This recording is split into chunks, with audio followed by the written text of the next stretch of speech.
Hi everyone, welcome back. I'm so glad you're here, especially if you've had one of those weeks where the house just won't stay tidy no matter how much you clean. Do you ever feel like you're stuck in this endless loop, picking things up, wiping counters, doing laundry, only to wake up 2 days later and wonder, why does it look like I never cleaned at all? It's frustrating, isn't it? You spend your energy trying to stay on top of it, but somehow the mess always finds a way back. I used to feel exactly like that. I thought maybe I was just bad at cleaning, or maybe I didn't have the discipline. But really, it wasn't about effort, it was about habits. Small, gentle ones that quietly keep your home calm even on busy days. So today I want to share 12 simple cleaning habits that have helped me keep my space and my mind clear. They don't require perfection or endless motivation, just tiny shifts that make everyday life feel lighter. And the first one is surprisingly easy. Something that changed the way I handle messes when I don't have the energy to do it all.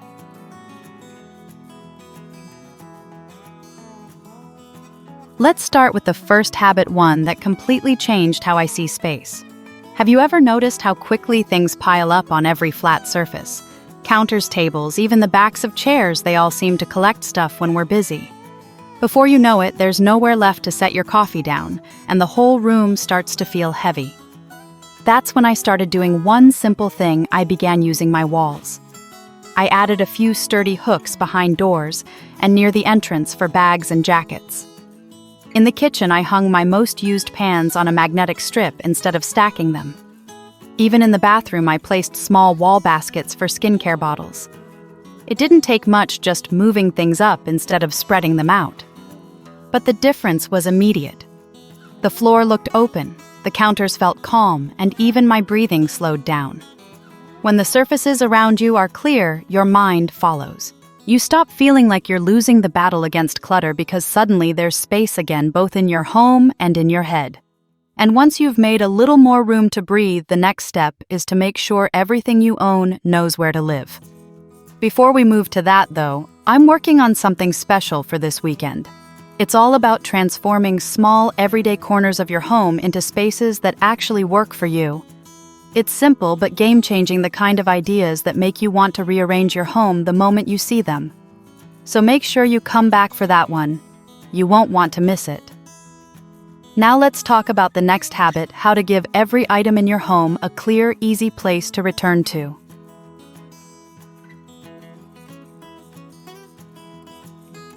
Now, let's move on to the second habit, the one that finally stopped my house from exploding every weekend. You know that moment when you're rushing out the door and can't find your keys again? Or when you finish using something and don't know exactly where to put it, so it just lands on the nearest surface? That's how clutter quietly creeps back in. The simplest fix I've found is this: every item needs a clear, easy home. Not a perfect drawer system, not fancy containers, just a known spot where that thing belongs every single time. For me, that means a small dish by the door for keys and earbuds, a basket under the coffee table for remotes and chargers, and a single labeled box in the hallway for all those "I'll deal with it later" papers that used to end up everywhere. It takes a few days to get used to, but soon your hands will just know where things go. And when everyone in the family knows too, tidying becomes almost automatic. It's not about being organized, it's about being kind to your future self. Because when things have a home, you spend less time searching and more time actually living. And once you've given everything its place, there's still one sneaky source of mess that can undo all your effort, the days when you're simply too tired to put things away. That's where the next habit comes in.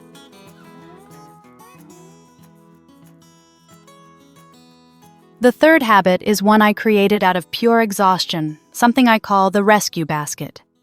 There are nights when I walk into the bedroom, see clothes on the chair, a jacket on the floor, and I just stop. I know I should put everything away, but I'm too drained to even try. That's when the rescue basket saves me.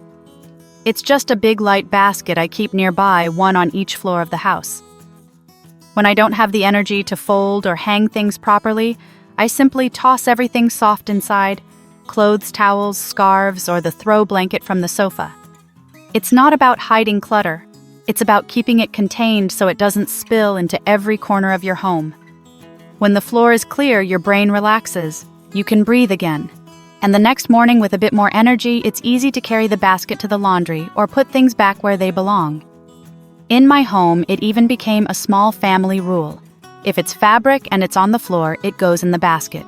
No blaming, no guilt, just a shared habit that makes the house easier to love. The rescue basket isn't about being neat. It's about being gentle with yourself.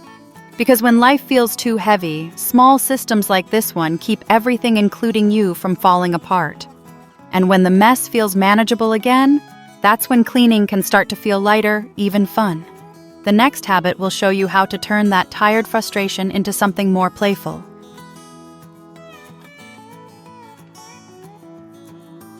The fourth habit is what I reach for when the house feels too far gone, that moment when everything looks out of control and you just want to give up. Instead of trying to clean the whole house, I set a 15-minute timer. That's it. 15 minutes to do whatever I can. It's amazing what happens when there's a finish line. Your brain stops panicking and just starts moving. Sometimes I'll focus on what I can see: the dining table, the couch, the kitchen counter. Other times I'll choose one small zone and just reset it as fast as I can. It becomes almost like a game. How much peace can I create in 15 minutes? Here's the funny thing: once I start, I almost always want to keep going. Because the moment you see one space cleared, you realize it's not hopeless, it's just in progress. When the timer rings, I stop. No guilt, no pushing. I look around, and usually the space feels lighter, calmer, and so do I. The 15-minute reset reminds me that cleaning isn't about perfection. It's about momentum. A small win is still a win, and sometimes it's the spark that brings your energy back. And on the days when you don't even have 15 minutes, there's another trick that helps, one that slips easily into your normal routine without stealing extra time. That's the next habit.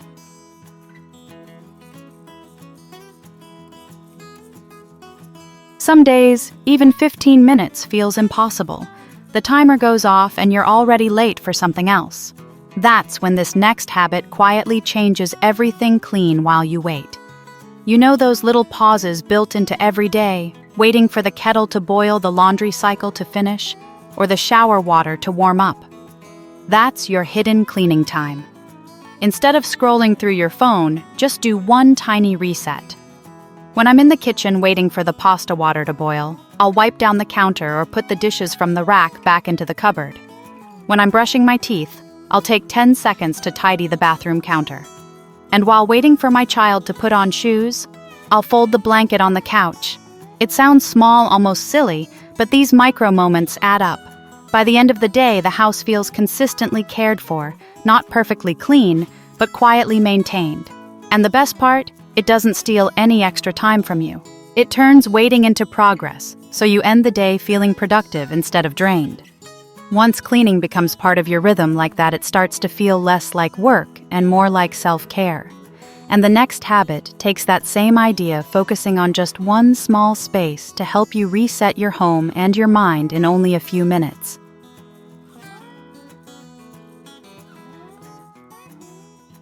The sixth habit is simple, but it's one of the biggest reasons my home finally started to stay tidy: the 3-minute table reset. The kitchen or dining table is always the first place to get messy, isn't it? After meals, we tell ourselves, I'll clear it later. But later never really comes. Someone leaves a cup. Another person drops a mail, then a charger. Then yesterday's grocery receipt. By the end of the day, that one table turns into a small mountain of everything we didn't want to deal with. So now I make it a rule: I never walk away from the table without resetting it. It takes 3 minutes, sometimes less. I put away anything that doesn't belong, wipe the surface, and leave just one thing that makes me smile, maybe a candle or a small plant in a jar. When I do this after dinner, it's like closing a chapter. The mess doesn't linger overnight, and the next morning I'm greeted by a clean, calm space instead of yesterday's chaos. It's such a tiny act, but it sets the tone for the whole house. Because if the table, the heart of the home, feels clear, everything else somehow feels easier to manage. And speaking of things that pile up fast, Let's talk about the one area that seems to multiply every single day, the laundry.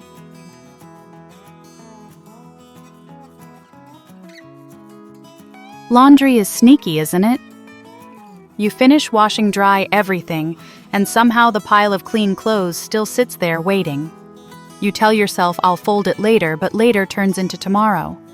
And suddenly your couch has disappeared under a mountain of clean laundry. That's why the seventh habit is so simple but so freeing. Hang clothes right away. When the laundry is dry, don't fold, just hang. I use slim, non-slip hangers for everything. And I group clothes by color so the closet looks calm, not chaotic. It saves space, but more importantly, it saves energy. No folding marathons, no piles to stare at. Now when I take clothes out of the dryer, I bring them straight to the closet. It's done in minutes, and the laundry corner stays clear. My clothes last longer too because they're not wrinkled or stuffed into baskets. The point isn't to make your wardrobe look perfect, it's to remove one mental block from your routine. Folding feels like a task. Hanging feels like a relief. And once your laundry system runs smoothly, you'll notice something when small systems work, your whole day feels lighter. Next, let's tackle another kind of clutter, the one that doesn't pile on the floor but quietly stacks up on your desk and counters paper.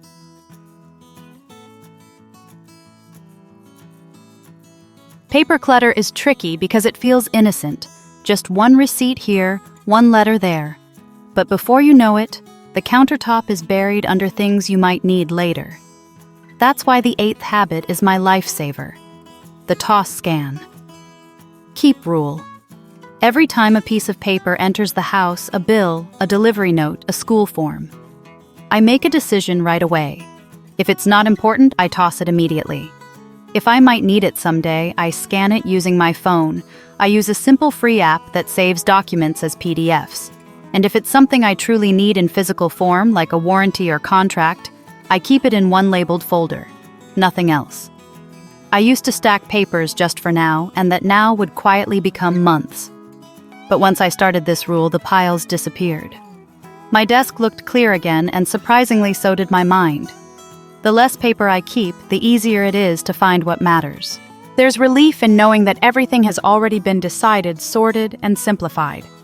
And speaking of letting go, there's another kind of clutter that needs the same gentle rule, not paper this time, but trash.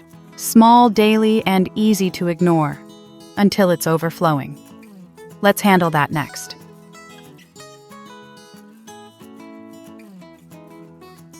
The ninth habit might sound too simple, but it makes a bigger difference than you'd expect. Take the trash out before it's full. We all have that one corner where the bin starts to overflow. You push things down just to make space for one more piece, telling yourself you'll take it out later. But later always turns into the moment it starts to smell. Or worse, when you have to double bag it because it's too heavy to lift. So now I've learned to do it differently. I take out the trash whenever the bag looks 2/3 full. I keep extra liners right at the bottom of the bin so I can replace the bag instantly. No delay, no second thoughts. It's a small act, but it keeps my home feeling fresh and resets my mood faster than you'd think. There's something deeply satisfying about throwing away what's no longer needed. It's not just trash, it's mental clutter leaving the house. I've started to see it almost as a ritual. When the trash goes out, stale energy goes with it. And that sense of lightness. It's exactly what we want to carry into the next part, creating one small, peaceful spot at home that stays calm no matter what the rest of the house looks like.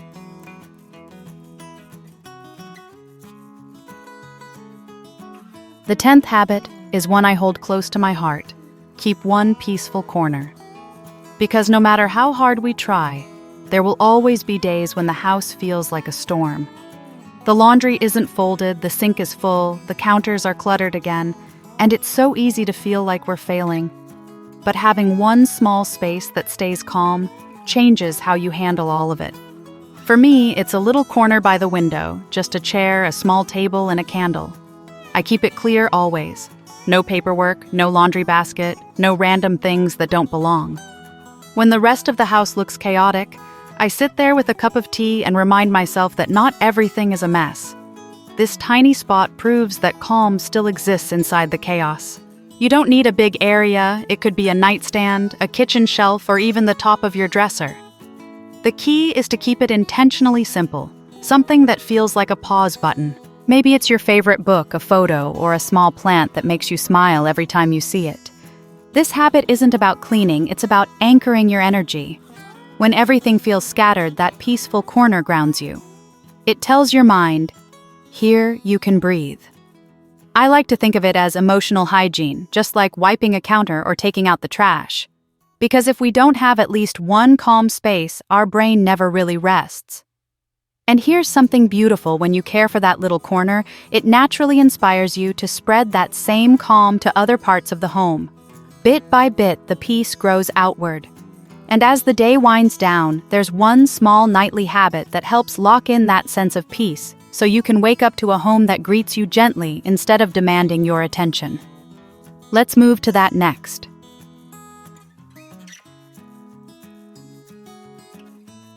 There's a quiet moment at the end of the day after everyone's asleep. The lights are low and the house is finally still. That's when the 11th habit comes in the 5-minute night reset. It's such a simple thing, but it's changed how my mornings feel. Instead of collapsing into bed and leaving everything as is, I take just 5 minutes to put the day back in order. I don't aim for spotless, just a gentle reset. I start by clearing the visible surfaces: cups on the table, a blanket on the couch, maybe a few dishes in the sink. Then I dim the lights, fold the throw by the sofa, and make sure the chairs are pushed in. It's like tucking the house into bed with me. This tiny ritual does more than make the room look tidy. It closes the mental loop of the day. There's something deeply calming about waking up to a home that already feels ready for you. No clutter greeting you, no unfinished chaos waiting in the corner. Just a soft, silent start. Sometimes I'll even light a candle for a minute or two as I finish, not for the scent, but for the signal. The flicker means today is done. You did enough. It's not about adding pressure or perfection, it's about kindness. Because when you care for your space before bed, you're really caring for your tomorrow self, giving her one less thing to face in the morning. And once you've built that peaceful ending to your days, there's one last shift that ties everything together. The mindset that keeps your home and your heart truly light. That's the final habit.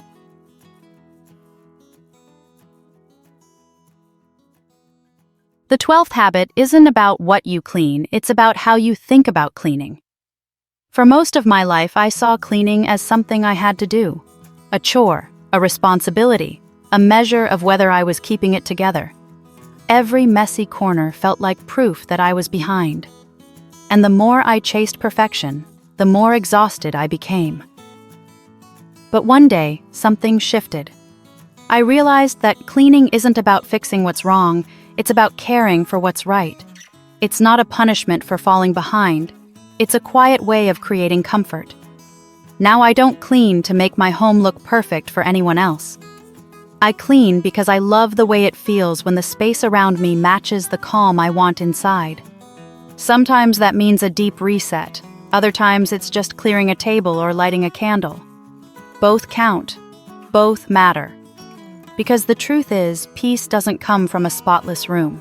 It comes from the way you move through it. When you shift your mindset from "I have to clean" to "I deserve to live in a space that feels good," everything changes. Cleaning stops being a battle. It becomes a kindness, one that starts small and slowly grows into the atmosphere of your whole home. So if there's one thing you take away from all these habits, let it be this. You're not cleaning to prove anything. You're cleaning to come back to yourself.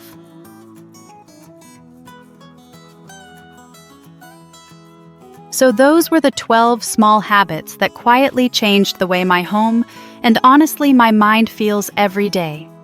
From using your walls wisely to the rescue basket to that simple 5-minute night reset. Each one is tiny on its own, but together they build something bigger, a home that feels calm even when life isn't. You don't have to do them all. Start with one. Maybe it's keeping the table clear tonight or giving every item a home. Even one habit done with care is enough to make your space and your thoughts a little lighter. If just one idea here helped you breathe easier, then that's already a good start. Because creating a peaceful home isn't about perfection, it's about returning to yourself little by little in the space you already have. And before you go, I want to tell you this calm you've built today. You can take it further. I'm working on something new that'll help you rethink your space completely, not by buying more, but by learning how to use what you already have in smarter, more beautiful ways. It's simple, practical, and it might just make you fall in love with your home all over again. So make sure you come back for that one. You won't want to miss it. And if this video felt helpful, tap like or subscribe. Not for me, but as a small promise to yourself that you deserve a home and a life that feels calm, light, and truly yours.